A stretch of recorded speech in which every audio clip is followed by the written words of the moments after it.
Editorial Prensa Obrera del jueves 21 de junio de 2012. Por Marcelo Ramal, título: El paro camionero y la crisis política. La reacción del gobierno frente al paro camionero ha desatado una crisis política de larga incubación. Después del roce con Cameron, la presidenta ha amenazado al sindicato camionero, primero con la fuerza pública, ley de abastecimiento, y con la intervención, luego con la gendarmería. ¿Para qué? Para defender a rajatablas el ajuste en casa, paritarias con techo y la confiscación impositiva del salario. El sindicato de Moyano reclama un 30% de aumento y la elevación del mínimo no imponible. Página 12, el domingo pasado, defendió el impuesto al salario en nombre de la redistribución del ingreso.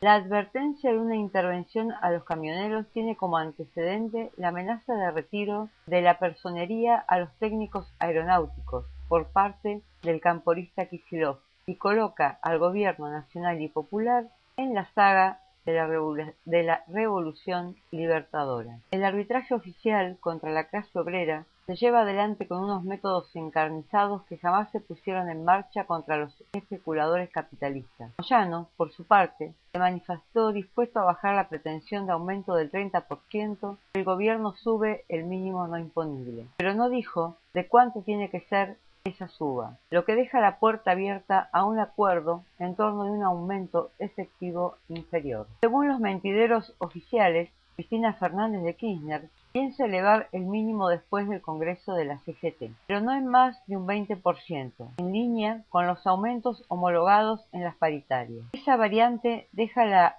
exacción impositiva al salario en el mismo nivel que existía antes de las paritarias, en el mejor de los casos. Desde el anuncio de la sintonía fina, el moyanismo se dedicó a una escalada de chicanas verbales con el gobierno, mientras dejaba pasar aumentos a la baja en la abrumadora mayoría de las negociaciones colectivas, sin promover una respuesta de conjunto. A la intervención de los K en la CGT, Moyano no respondió con un programa y un plan de lucha contra el ajuste. La lucha por la sucesión. Moyano estuvo subordinando los intereses de los trabajadores a sus choques con el gobierno. Sostuvo reuniones con Sciole y con Labaña en función de un armado político patronal para 2013. Nada que ver con un gobierno de trabajadores. Ese armado opositor propugna un ajuste fiscal a costa de tarifazos. Una lucha consecuente por las reivindicaciones obreras es incompatible con las alianzas políticas con estos ajustadores. Dentro de los ataques del kirchnerismo a Moyano, Horacio Berbisky denuncia el uso de métodos gremiales para dirimir un conflicto político. Pretende que las paritarias y el impuesto al salario se zanjen en 2013. Página 12 del 17 de junio. Pero, en realidad, es el gobierno el que ha convertido a la lucha por la sucesión presidencial en un ataque contra el movimiento obrero, en una cruzada para convertir a la CGT en un anexo de la Rosada. El trabajo sucio de atacar el paro camionero quedó en manos de Chicone, Gurú, hasta que Cristina Fernández de Kirchner tome la cadena. Los arribistas del kirchnerismo han salido a una campaña reeleccionista en nombre del constitucionalismo popular, para ocultar la marcha del ajuste y la regimentación sindical.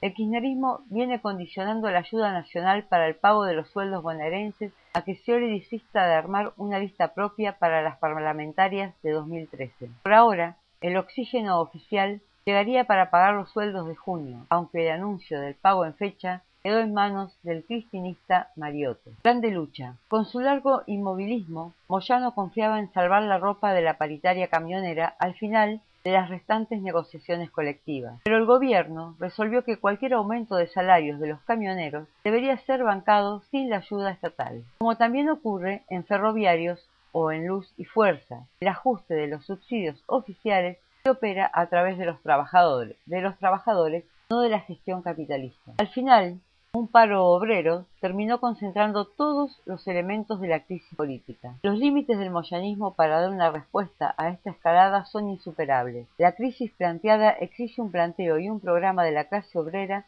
frente a sus reivindicaciones inmediatas y frente al conjunto de la crisis política. En sus diferentes vertientes, la política de la burocracia sindical coloca los reclamos obreros como moneda de cambio de las fracciones capitalistas que emergen del derrumbe de la política oficial. El porvenir de los reclamos exige, en cambio, una orientación política y sindical independiente para la clase obrera, que debe manifestarse en un programa: abajo el ajuste, salario igual a la canasta familiar, por el pago integral de las asignaciones familiares, eliminación del impuesto al salario hasta los 15.000 pesos mensuales, por la liquidación del IVA, por impuestos progresivos a la tierra y a la especulación inmobiliaria, el cese del pago de la deuda externa, nacionalización sin pago de las privatizadas en quiebra, fuera el capital financiero internacional del petróleo, por un congreso de bases del movimiento obrero y una alternativa política propia de los trabajadores.